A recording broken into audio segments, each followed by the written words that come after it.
அன்று நள்ளிரவு 1:30 மணி இருக்கும். ஒரு 60 வயது மதிக்கத்தக்க ஒரு முதிய தாய் ஒரு முதியோர் இல்லத்தினுடைய கதவை தட்டி கொண்டிருக்கிறார். அந்த முதியோர் இல்லம் அவளுக்கு புதிதானதும் அல்ல, அந்த முதியோர் இல்லத்திற்கு அவளும் புதிதானவள் அல்ல என்பதை அப்போதுதான் நான் தெரிந்து கொண்டேன்.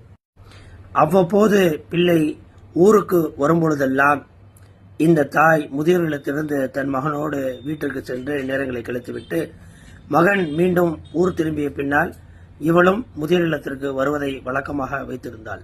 ஆனால் அந்த தாய் இந்த முறைதான் முதலாக நள்ளிரவு 1:30 மணிக்கு அந்த முதியோர் இல்லத்தினுடைய கதவை தட்டுகிறாள்.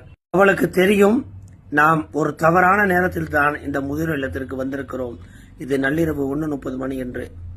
இருந்தாலும் முயற்சி செய்கிறாள். முதியோர் இல்லத்தினுடைய கதவு திறக்கப்படவில்லை. முதியோர் இல்லத்தினுடைய வாயிலே அமர்ந்திருக்கிறாள். அவள் சொன்னால் வீட்டில் நடந்த பிரச்சனையை. அந்த தாய் அப்பொழுது சொன்னால், என்னை போல பல நபர்கள் இந்த முதியோர் இல்லத்தில் இருக்கிறார்கள், சொல்ல முடியாத பல துன்பங்களும் துயரங்களும் அவருடைய வாழ்க்கையில் இருக்கிறது.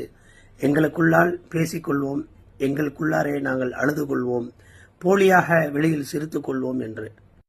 தன் தாயை பராமரிக்க தன் உள்ளத்தில் இடமில்லாதவர்கள் தான் முதியோர் இல்லத்தில் இடம் தேடிக் கொண்டிருக்கிறார்கள்.